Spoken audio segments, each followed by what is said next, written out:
ঈদের সম্ভাব্য তারিখ জানালো আরব। ভারত এবং বাংলাদেশে ঈদ উল ফিতর কবে? রমজান মাস প্রায় শেষ হতে চলল। হিজরি 12 মাসের মধ্যে অন্যতম মাস হলো রমজান মাস। এই দীর্ঘ এক মাস পবিত্র রোজা রাখার পর চাঁদ দেখার মধ্য দিয়ে ঈদ উদযাপন করে থাকে বিশ্বের মুসলিম সম্প্রদায়ের মানুষ। এবছর রোজা 29টি হবে নাকি 30টি হবে, এ বিষয়ে তথ্য প্রকাশ করেছে আরবের জ্যোতির্বিদ্যা গ্রুপ।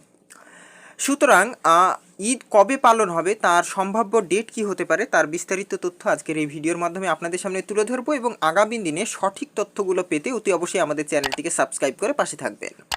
আর চ্যানেলে কেউ নতুন হয়ে থাকলে অতি অবশ্যই সকলের মাধ্যমে শেয়ার করে দেখার সুযোগ করে দেবেন।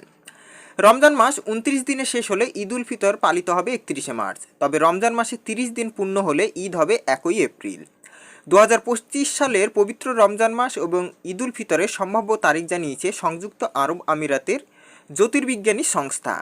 চন্দ্রচক্রের ওপর ভিত্তি করে প্রতি বছর ঈদ উল ফিতর এবং রমজানের সময় ভিন্ন হয়। নতুন চাঁদ দেখা না যাওয়া পর্যন্ত রমজান বা ঈদ হয় না। বিশ্বের বিভিন্ন মুসলমানদের জন্য এটি ভিন্ন দিনে হয়। আমিরাতের চাঁদ দেখা কমিটি আগামী 29শে মার্চ চাঁদ অনুসন্ধান করবে।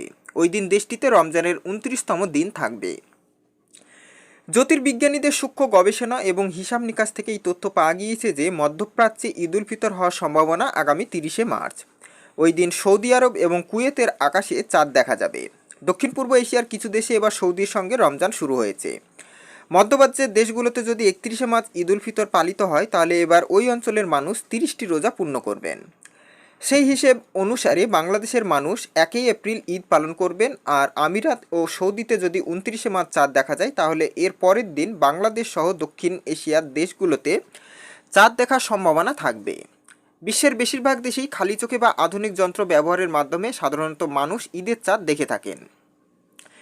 ঈদ ঈদ আরবি শব্দ যার অর্থ উৎসব বা ভোজ, তবে এটি সাধারণত উদযাপন অর্থে ব্যবহৃত হয়। বিশ্বজুড়ে মুসলমান সম্প্রদায়ের মানুষ দুটি প্রধান উৎসব উদযাপন করে। একটি হলো ঈদ উল ফিতর, যার অর্থ রোজা ভাঙার উৎসব, এবং অন্যটি হলো ঈদ উল আজহা, যার অর্থ ত্যাগের উৎসব। তো মোটের উপর চাঁদ দেখার উপরই কিন্তু সমস্তটাই নির্ভর করবে। অতি অবশ্যই আপনারা কমেন্ট বক্সে লিখে জানাবেন আপনাদের মতামত যদি কোনো কিছু থেকে থাকে, এবং ভিডিওটা সকলের মাধ্যমে শেয়ার করে তাদের সঠিক তথ্যগুলো তুলে দেওয়ার ক্ষেত্রে অতি অবশ্যই আপনারা গুরুত্বপূর্ণ ভূমিকা কিন্তু পালন করবেন। ভিডিওটিকে শেষ পর্যন্ত দেখার জন্য আপনাদেরকে অসংখ্য ধন্যবাদ। So thanks for watching.